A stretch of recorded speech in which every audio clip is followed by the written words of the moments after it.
I really want to talk about business taxes for S corporations. So if you have an S corp and you are thinking about filing business taxes, you want to listen to this show because it has everything you need to know. Everything. And I mean it.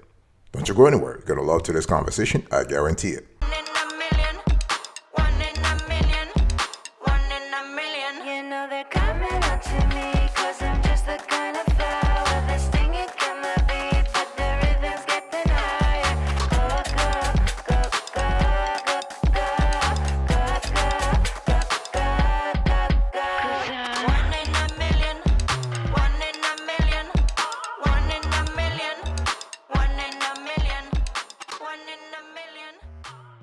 Welcome back, folks, to another edition of the Awesome Sweetie Kiwi Show. How are you today? I hope you're all doing fantastic. I'm doing marvelous, if you were to ask me. If you are doing as great as I am, go grab a cup of coffee or tea or vodka and let's roll. In today's conversation, I want to talk to you about S corporation taxation. And it's very important to understand all the elements that go into account when you have to file taxes for your S corporation. So first, let me define an S corporation because you need to have a clear idea of what we are speaking about. An S corporation or S corp is a business structure that is permitted under the IRC tax code to pass its taxable income, credits, deductions, and losses directly to its shareholders. So that gives it certain advantages over the more common C corp. So the S corp is available only to small businesses with 100 or fewer shareholders, and it is an alternative to the limited liability company sort of a business structure. So both S corps and LLCs are known as pass-through entities because they pay no corporate taxes, but instead pay their shareholders, who are then responsible for the taxes due. So when we speak about LLC, of course, we don't talk about shareholders, we speak about members, okay? So you really have to understand. So when you hear the word S corporation, you just need to know that the name comes from subchapter S of the Internal Revenue Code, okay, under which those business structures are taxed. So this is important. So you need to pass everything. You pass income, losses, deductions, and credits directly to the shareholders without paying any federal corporate tax. That means what? It means that the tax return you're filing, it is basically an information return, okay? Which is, so your 1120S that you're filing, I will speak about the 1120S later on, but the 1120S, it's basically an information return when you contrast that to the 1120, the regular 1120, where you have to pay taxes on that, on your net income. If you have a C corp, then you have to pay taxes on your income. Okay, so those are really important. So the limited number of shareholders, 100 or fewer, and the fact that this is a pass-through entity. Very important to remember.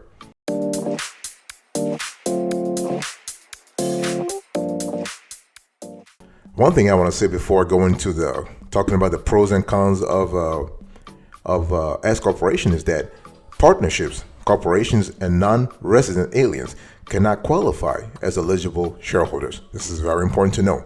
Now let's talk about the pros and cons. So what are the pros of an S corp? So the biggest advantage is the tax benefit. Why? Because you're not paying any federal taxes at the entity level.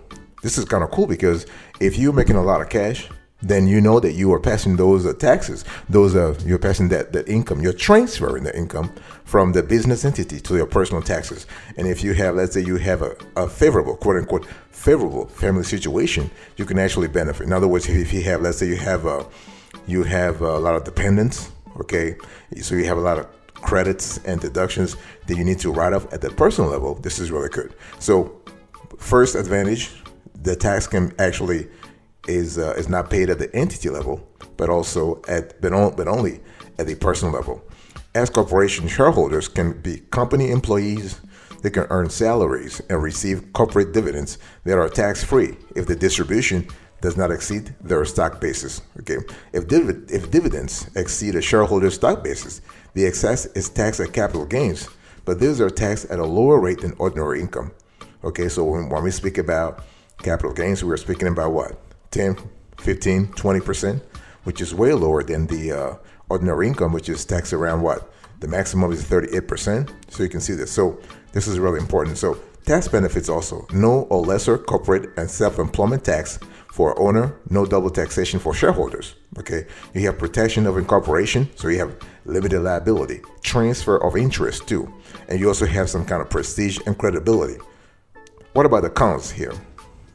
Because S corporation can disguise salaries as corporate distributions to avoid paying payroll taxes, the IRS scrutinizes how S corporations pay their employees. An S corporation must pay reasonable salaries to shareholders' employees for services rendered before any distributions are made. Very important, before.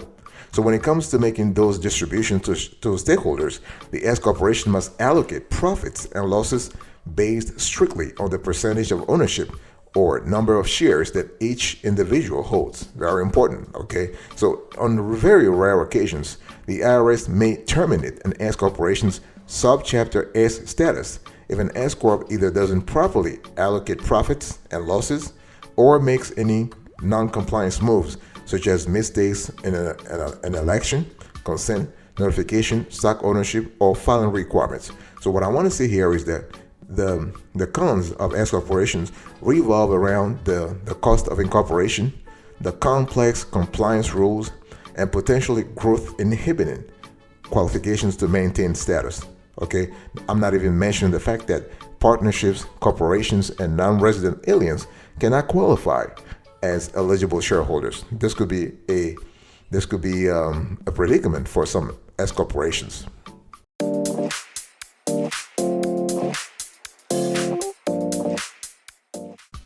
Let me talk to you about taxation. So here we want to have a clear idea. How are S corporation taxed? So S corporation, I've said this before, do not pay federal corporate income taxes.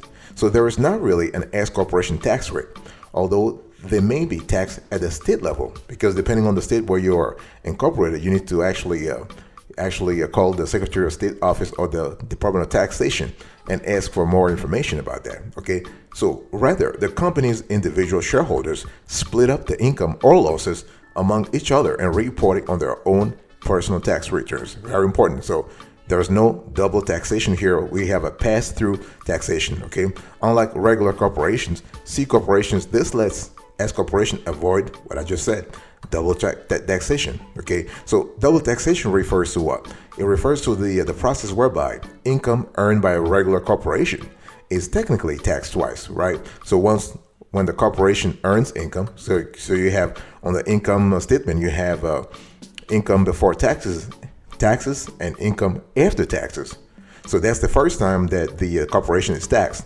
The second time is when it distributes dividends to its owners, who then pay taxes on those dividends. Okay, so S corporation avoid this business tax by passing their income through to their business owners directly as reported on the Schedule K1. Okay, this is why, as I said before, they are referred to as pass-through entities. What about election here? How do you elect S corporation tax status? So to file or elect for S corporation status, your business must first incorporate. Okay, it must be incorporated as a regular C corporation or have filed for LLC status. So you cannot be a sole proprietorship and elect to become an S corp. Okay, you gotta be an LLC or a C corporation. Okay, remember, S corporation status is a tax designation, so you cannot incorporate as an S corp. So if you are electing S corporation status as a C corporation, you must submit Form 2553. Okay, so this is election by a small business corporation to the IRS, signed by all of your company's shareholders. Very important, all of them. If you are electing S corporation status as an LLC, you'll need to file the same Form 2553, election by a small business corporation. Okay, so you have to mention that on the form.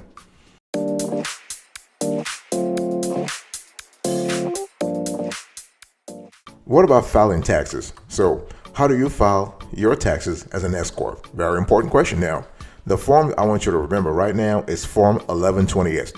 Don't forget that. 1120S is U.S. income tax return for an S corporation. Okay, that's the only form you need to know. And so 1120S, when you really think about it, it's a 5-page form that you have to send to the IRS. Okay, and so it asks for general information about your business.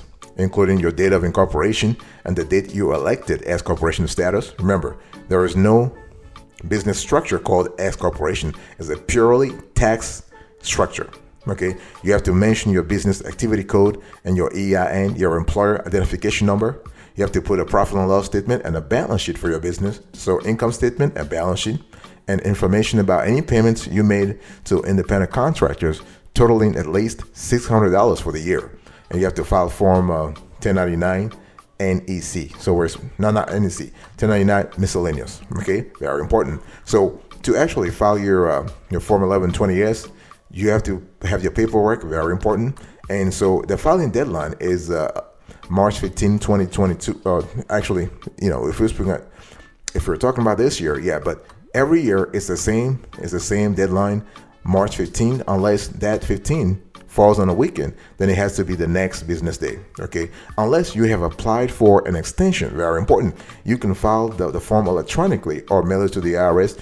Totally your call, not a problem. Okay, now when we think about filing as an S corporation, there are three main tax benefits. Number one, no double taxation. I already explained that. Very important to understand. So you are avoiding double taxation. Number two, shareholder employee status. So many LLC owners called members elect S corporation status so they can be classified as employees of their organization. Okay, so that you don't have to pay self-employment taxes. And the third benefit is limited liability. Okay, so you are actually preserving your personal assets. Okay, because S corporation, when you really think about them, they do have two identities. There are S corporations for tax purposes, but this started as either C Corp or LCs, right? Two structures that afford you limited liability if you're an owner. So unless you personally guarantee a business debt, your personal liability generally does not extend past your investment in the company. Of course, there are cases where a business transaction pierces the corporate veil, opening you up to more liability. But that's another topic for another day. I will be right back right after this. Don't go anywhere.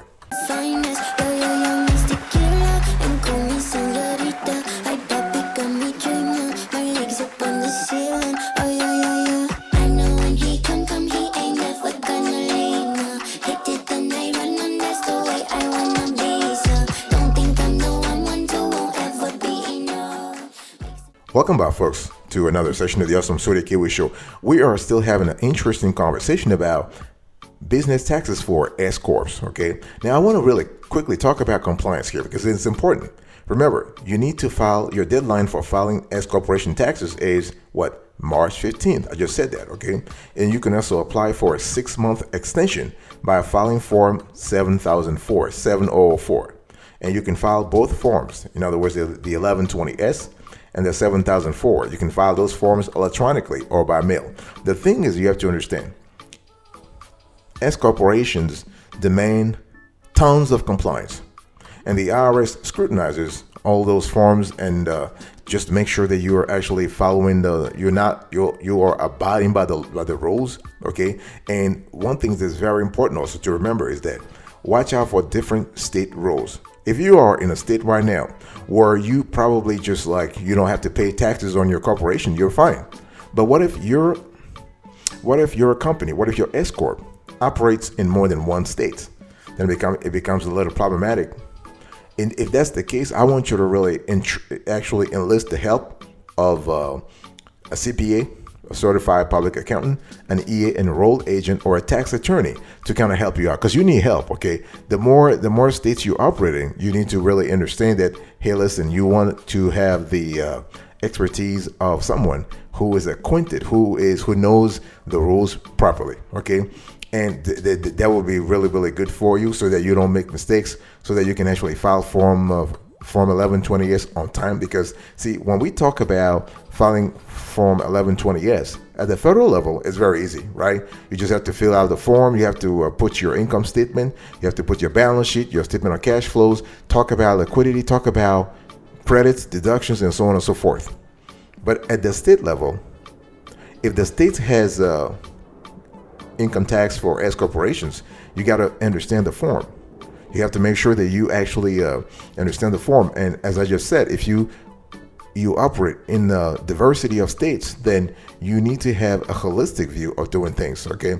And don't forget to file your Form 1040, because once you actually file Form 1120S, you need to distribute Schedule K1 to all the partners, or the not the partners, because we're speaking about a company here, so to the shareholders, okay? Each shareholder must receive his or her Schedule K1, and once you do that, and all of the shareholders must attach the Schedule K1 to their Form 1040 when they file this at the federal level. Very important.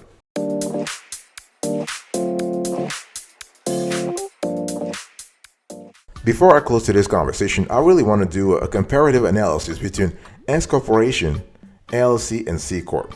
Because the thing is, a lot of entrepreneurs are trying to understand what is the best for them in terms of taxes, but also in terms of their legal structure. I'm going to speak more about the tax structure here. But for if you want to dig a little deeper into the legal aspect of things, I would suggest that you actually, again, enlist the help of an attorney who understands the subtleties of those legal structure more than we do. Now, from a tax perspective, you need to understand, if you have an S Corp, LLC, C Corp, you have the limited liability. Very important, right? For LLCs and S Corps, you have pass-through taxation. In other words, you don't have double taxation. Only C Corp has that burden of double taxation, but C Corp has other benefits also. So which is better, a limited liability company or an S Corp? Whether an LLC or an S Corp is better depends on the size and nature of the business in the business, but also its aspirations for growth. So an LLC tends to be preferable for sole proprietors or enterprises with just a few partners due to its flexibility and ease of establishment. If a business is larger or aspires to be, then an S Corp might work better. Remember, S Corps have more financing options. Unless LLCs, they are allowed to offer equity stakes to investors in return for capital, for example. And if their operations are complex, they would benefit from establishing the formal structures, compliance procedures, and other protocols required of corporations. Okay, but the only thing is, remember, you cannot have a partnership, a corporation, or a non-resident alien as an investor in an S Corp, as a shareholder. Okay, so what is the difference between an S Corp and a C Corp? Well, one key difference between those two legal structures is that taxes. Okay, C Corps pay them, and S Corp don't. Mostly, okay? And C Corps pay corporate taxes on their earnings the way individuals pay income taxes. So right now it's around 21%, okay? But again, the individual has to also pay taxes. So that's the major difference, really. Now, obviously, there are other differences when it comes to actually raising funds. If you want to, actually do an IPO and all that kind of stuff. But this is another topic for another day.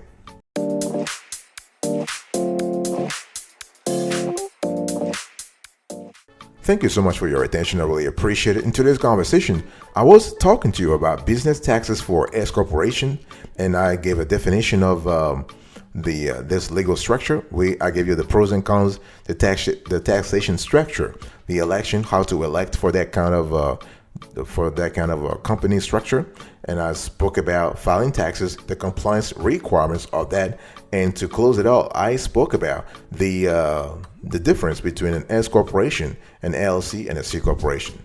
Thank you so much. I will see you next time. God bless you, and until next time, remember, stay marvelous.